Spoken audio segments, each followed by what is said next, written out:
घमंड और अहंकार से खिलाया हुआ भोजन इस बार कभी भी स्वीकारित नहीं करते। फिर भले से वहाँ 56 प्रकार का भोजन ही क्यों न सामने रख दिया जाए, फिर भी इस बार कभी स्वीकार नहीं कर सकते, क्योंकि परमात्मा तो भाव के भूखे होते हैं, भोजन के भूखे नहीं होते, क्योंकि देने वाले तो वो परमात्मा होता है।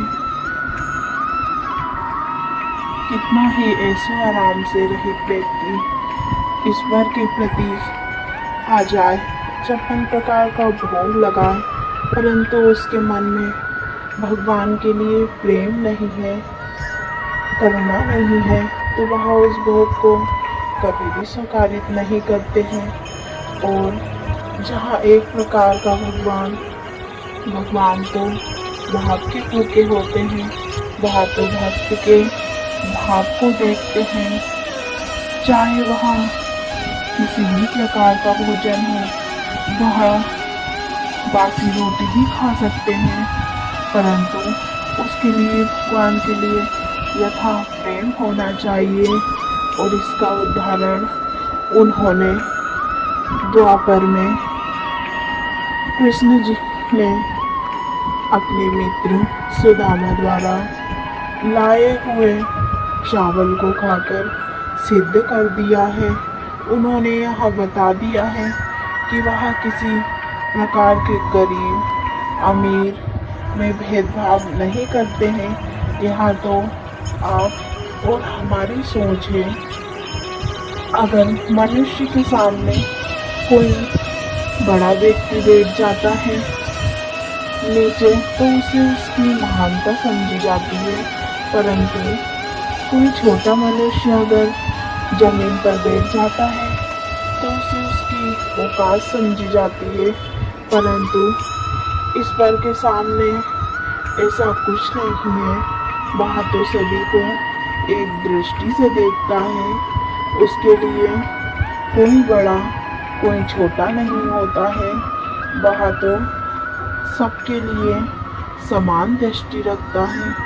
वह माता पिता है जो अपने बच्चों के लिए समान दृष्टि रखते हैं, उसमें किसी भी प्रकार का भेदभाव नहीं करते, किसी भी प्रकार का उनके मन में किसी के लिए कोई भेदभाव नहीं होता है। यह तो मनुष्य की सोच मात्र होती है, क्योंकि क्या धनी और क्या गरीब, यह तो परमात्मा है। वह परमात्मा कब किसको राजा और कब किसको रंक बना दे, यह कोई नहीं जानता। कब किसी की रंक को राजा बना दे और राजा को रंक बना दे, वह परमात्मा की मर्जी है। जय श्री राधे श्याम।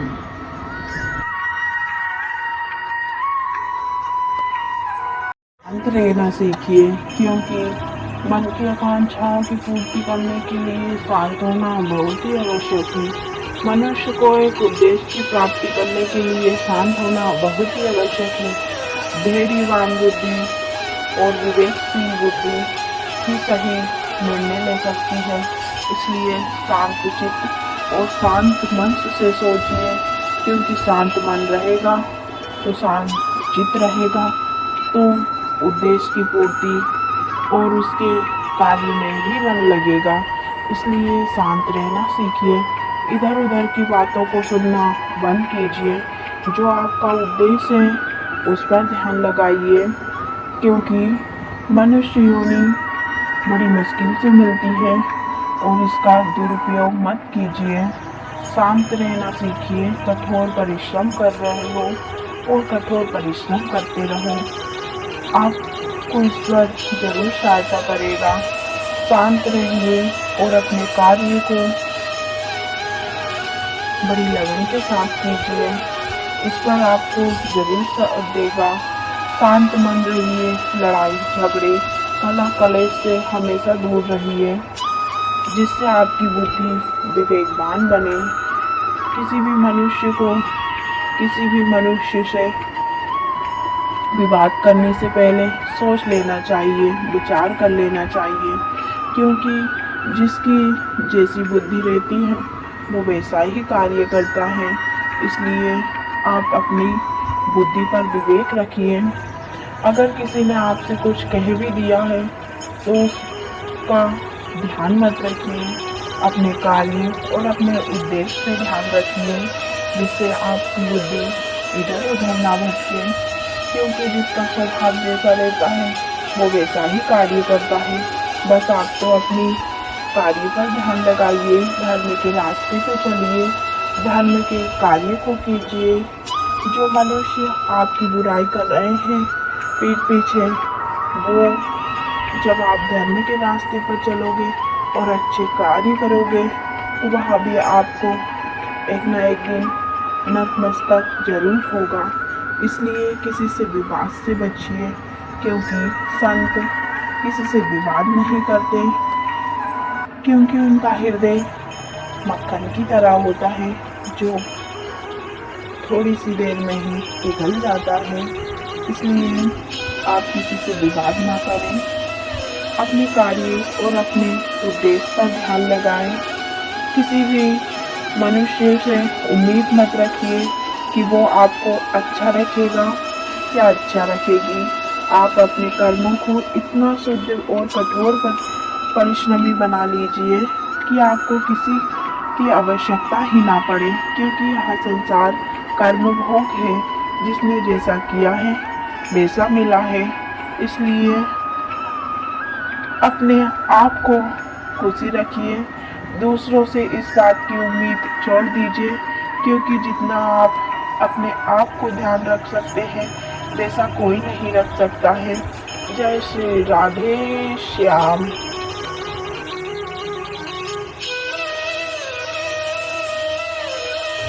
कभी कभी परिस्थितियाँ इस मोड़ पर आकर रुक जाती हैं जिसकी मनुष्य कल्पना भी नहीं कर सकता। मनुष्य को कुछ समझ में नहीं आता है ऐसी परिस्थितियों में। वह धर्म के रास्ते पर होकर भी, सत्य के रास्ते पर होकर भी सत्य को साबित नहीं कर सकता, नहीं कर पाता, तो वह परिस्थितियों से हार जाता है और मर जाता है। और कोई कोई मनुष्य ऐसे रहते हैं जो परिस्थितियों को देखकर भी लगातार कर्म करते रहते हैं और परिस्थितियों से लड़ जाते हैं और संघर्ष करते रहते हैं और लगातार लड़ते रहते हैं। वह मनुष्य एक ना एक दिन जीत ही जाते हैं, क्योंकि उस मनुष्य को पता है कि मनुष्यों में संघर्ष का नाम है। संघर्ष करना पड़ता है हर कार्य के लिए, इसलिए संघर्ष करते रहो।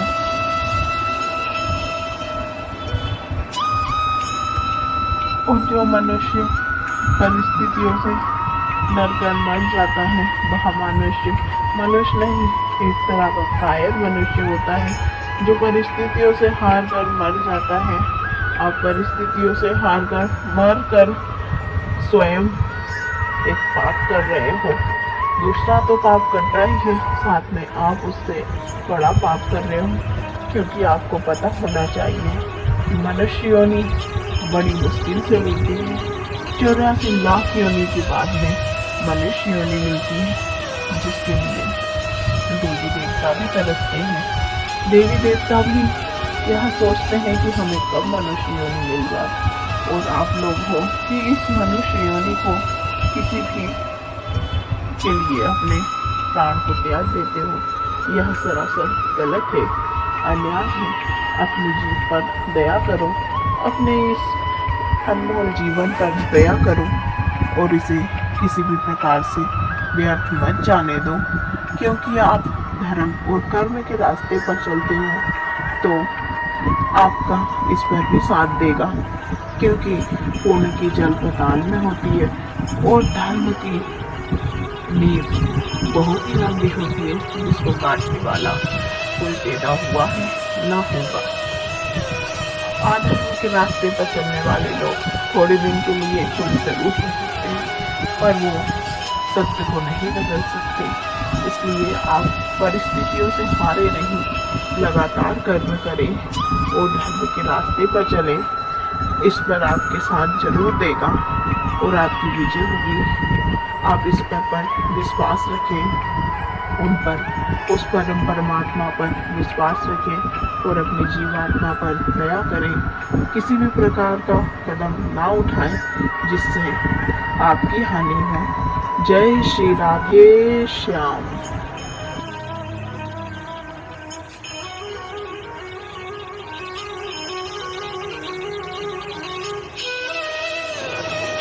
जब आपको लगता है कि आप सही हैं, परंतु फिर भी परिस्थितियाँ एक मोड़ पर लाकर रख देती हैं, जिससे आप सच्चे होकर भी लोगों के सामने गलत साबित हो जाते हैं।